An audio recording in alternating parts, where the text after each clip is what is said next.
considering speed engineering headers for your C6 Corvette, here are some things to look out for. Number one, when it comes to installation difficulty on a scale of 1 to 10, I would rate it about a 3 or 4.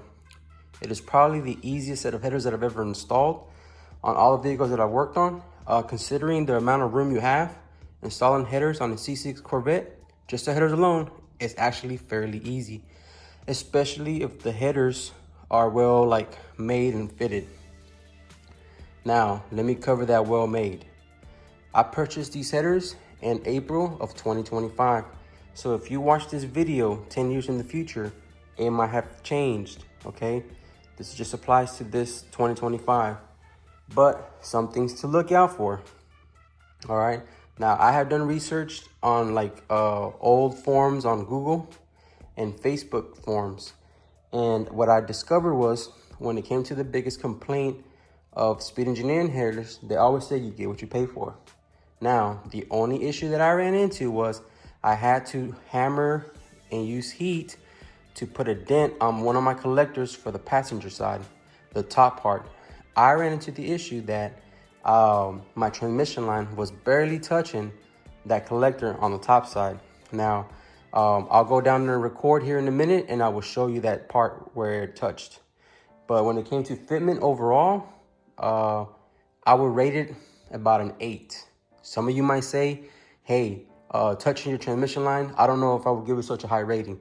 But to me, with heat and hammer, that was easily fixed. Now, these headers are budget friendly, all right? There's some headers that are 2 to 3 times the price.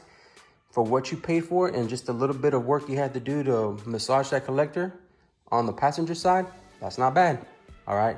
Now, you may buy these and it might be different for you, okay? These headers with what I ran into just applied to this 2008 base model, okay? With an automatic transmission, a 6-speed automatic transmission.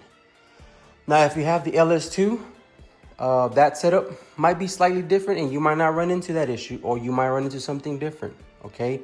If you have a stick shift car, it might be different too. You might run into a different issue. But I'm just reporting what I ran into as a base guy or base model guy with an LS3 automatic, all right? So do what you can with that information. Now, I used MSD spark plugs when I did my headers, and I used to use NGK spark plugs.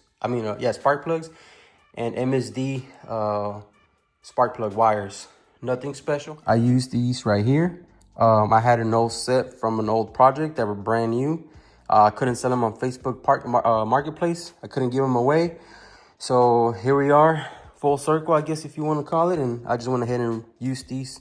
You know, they were new in the box and they work perfectly. They're true and tried, or tried and true, whatever you would say it.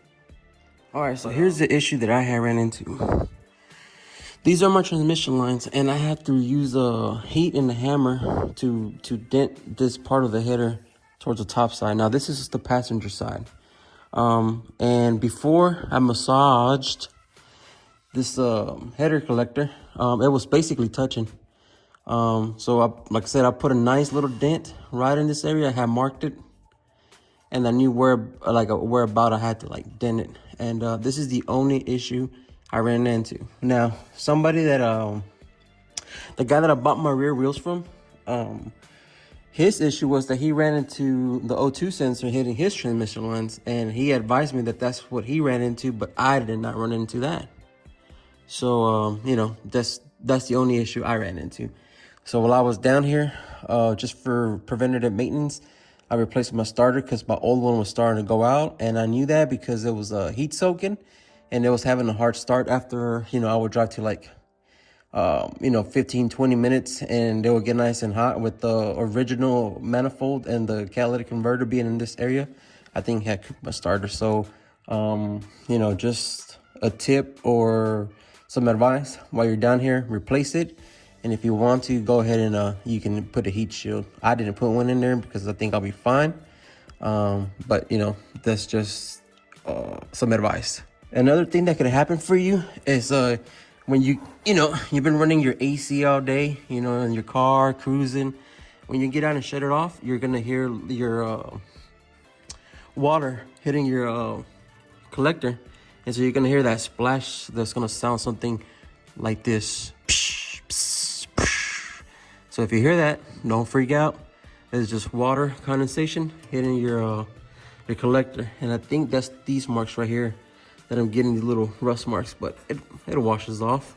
And I'm sure to clean off, nothing that I'm concerned about. Now I opted to not use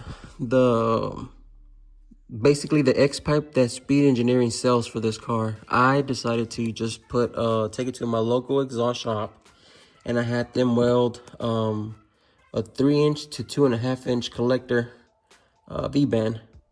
And so I put V-bands instead off the collectors to go to my OEM X pipe. So that way I knew the fitment was gonna be good, and I wasn't gonna have any issues with the pipes that come with that kit. If you've done your research, and this is just one more video that you're watching before you buy, you'll see that people were having issues with the Speed Engineering X pipe fitting and the pipes being too loose or leaking around the new clamps, and they'll cut into the slits and make them wider so that way they'll slip in. But this is what I did, just V-band to the original X pipe and called it good. You know, I'm gonna end up putting another V-band towards the end of this X pipe, so that way it just makes it easier to drop. And if I ever do the torque tube and do the converter, it'll just make it easier to service and work on. So what kind of gains did I get from installing headers? I got about 5 miles per hour gain in the quarter mile, okay? So if you do your bench ricer math, that's about 50 horsepower gain. Now that could be from the tune that I had to get to put the headers on, plus the headers. How much did the tune give me and how much did the headers give me? Who knows? But I did gain 5 miles per hour. I don't really do the whole dyno thing. I go based on how many miles per hour I gain. So, like I said, if you do ricer math, every mile per hour you gain is about 10 horsepower. If you want to argue with me, whatever. Track results are more proven than dyno numbers. But 5 all right, miles per hour gain in the quarter mile. So hopefully you found this video useful.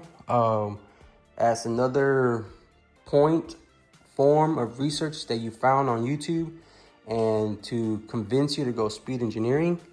Like I said, they're budget friendly, and you may run into an issue when it comes to fitment, but it's worth the risk for the price. Now, this is only applying to the Speed Engineering 1 7/8.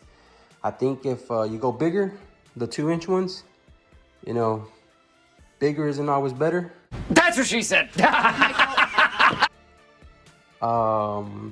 And you know, you may run into some other issues, but this is only covering the 1 7/8 Speed Engineering headers for a C6 Corvette. So good luck to you if you use it, or if you go with these headers, and hopefully they go in easier for you than other people. For me, not bad. I would recommend them for the price, for the little bit of work you have to put into it. Use them. Now, like I said, I only did the headers. I didn't do the X pipe. I went ahead and did my own way because I have other plans of how I wanted to run it and why. Does it make sense for me? Yes. Does it make sense for you? Maybe not. But anyways, thanks for watching.